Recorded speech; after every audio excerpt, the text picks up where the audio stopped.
The smooth endoplasmic reticulum, on the other hand, has few ribosomes, few or no ribosomes attached. And there are several functions of the smooth endoplasmic reticulum. Synthesis of membrane lipids occurs there. Calcium storage, we'll see this in cell signaling, is very important. That calcium is stored at high concentrations inside the smooth ER, the smooth endoplasmic reticulum, as well as certain detoxification of foreign substances taking place in the smooth ER. So let's take a look at an electron micrograph and identify some components that we've talked about. Here you can see the rough endoplasmic reticulum, and these electron-dense particles here are the ribosomes. You can see the ribosomes coating the membrane of the rough endoplasmic reticulum.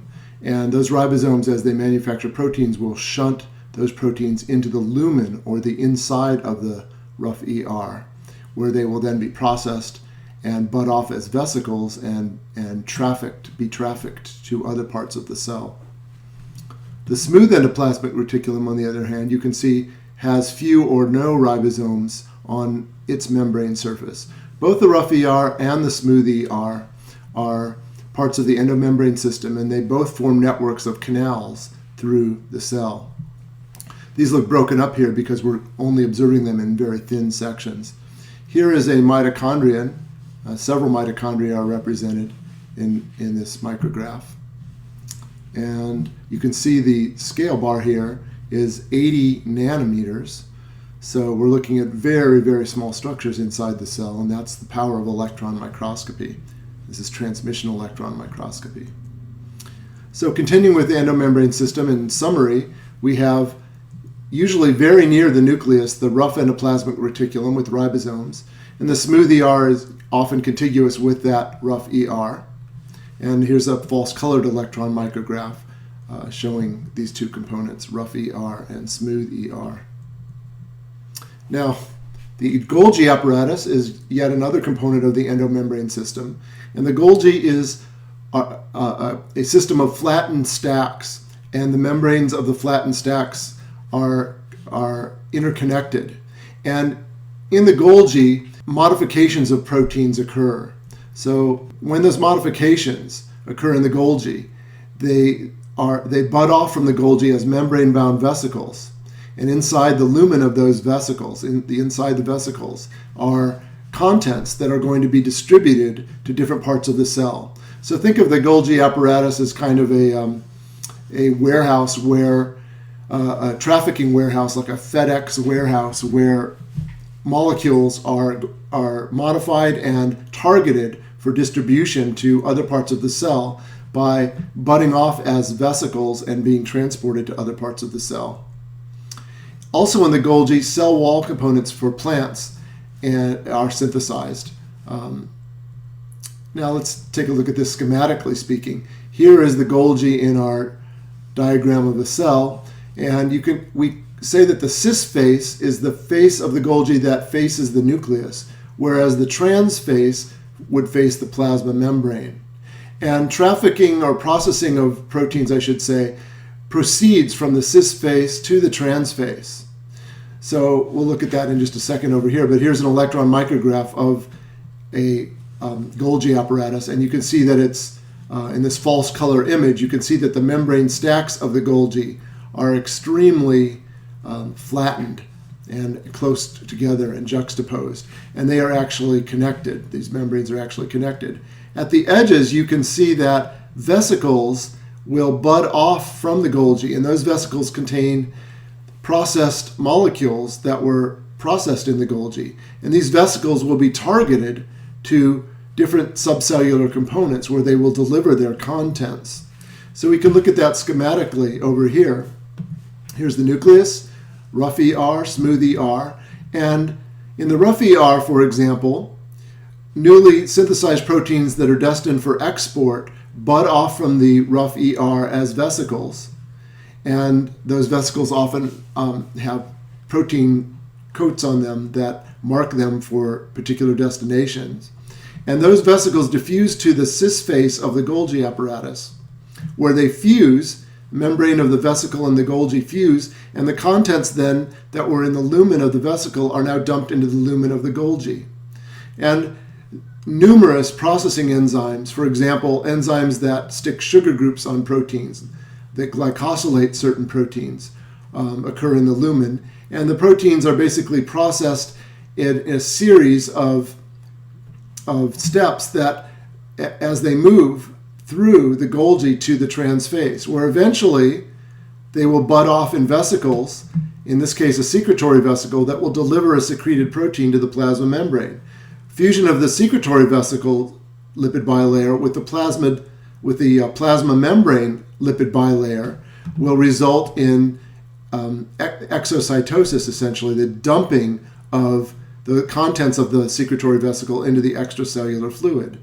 So, for example, a cell that is manufacturing a hormone like insulin in a pancreatic cell will secrete that hormone through the pathway that I've just described, and that hormone then will find its way into the bloodstream and move to different organs in the organism.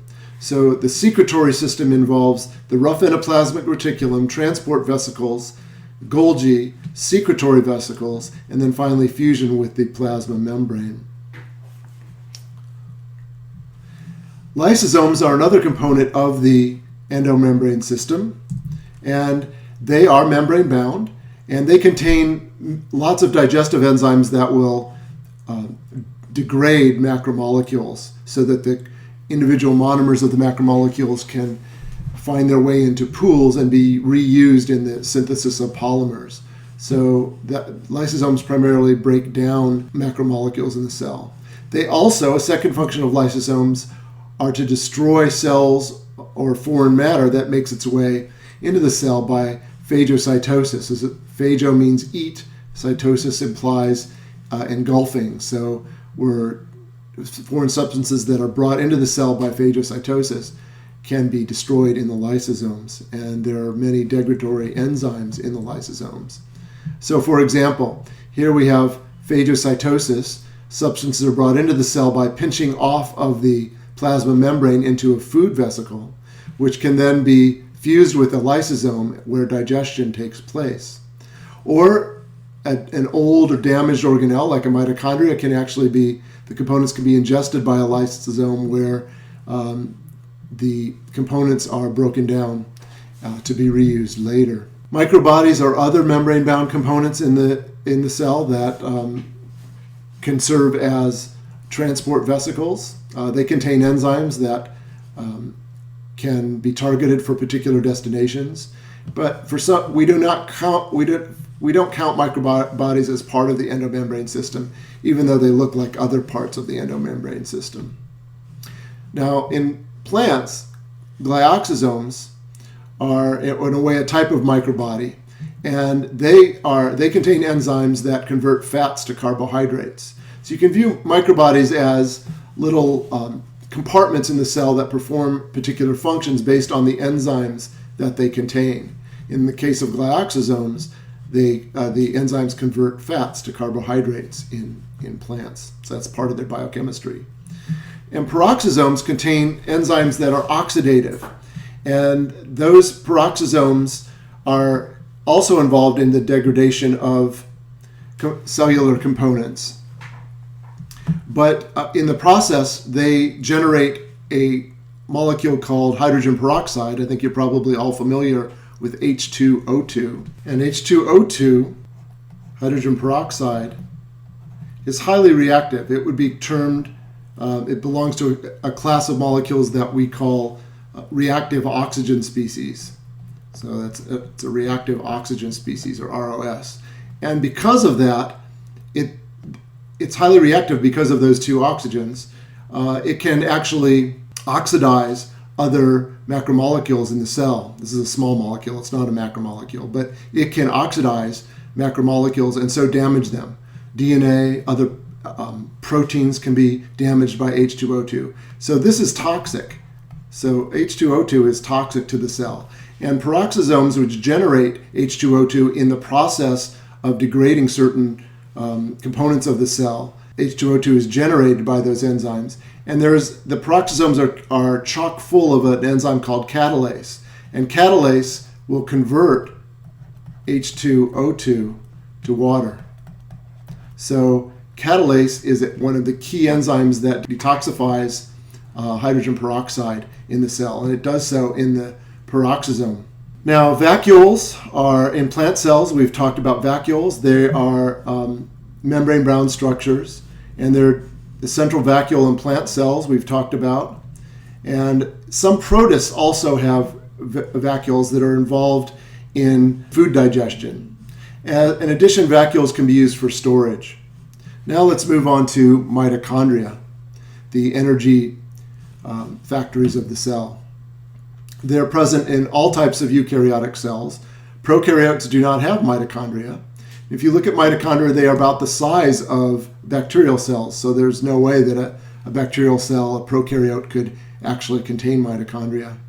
And the mitochondria, as we will see later in the course, contain the enzymes for oxidative metabolism, and they transfer energy within macromolecules to the energy currency molecule of the cell, ATP. And we'll be spending a lot of time talking about this process and ATP as an energy currency molecule within the cell. Mitochondria are found in all types of eukaryotic cells, as we've already said. Mitochondria, like the nucleus, is surrounded by two membranes, smooth outer membrane and a folded inner membrane with layers that we term cristae. That would be the plural. A singular would be crista. And inside the inner membrane is a space that we term the matrix. And as we'll see, the flow of protons, of hydrogen ions across the inner membrane is very key to the generation of ATP. We'll review that, we'll study that rather later. And of course, between the two membranes is an intermembrane space, and that intermembrane space is essential for maintaining a hydrogen ion concentration gradient between the matrix and the intermembrane space. So the inner membrane separates the matrix and the intermembrane space. Now, mitochondria contain their own circular DNA, roughly 16,000 base pairs of DNA. And we'll talk about some of the significance of that shortly. In addition, they contain their own ribosomes. So here's a electron micrograph showing the cristae of the inner membrane. Here's a schematic of that. Outer membrane, highly folded inner membrane, and circular DNA molecules. There are many circular DNA molecules per mitochondrion, 10, upwards of 10. It's variable, but on the order of 10, at least 10 circular DNA molecules. The intermembrane space, and then the matrix on the inside of the inner membrane. Now in the next part we'll move on to looking at the second major large organelle of cells found in plant cells and algal cells, some protists as well. Any cell that can photosynthesize has chloroplasts, and that's where we'll move on to next.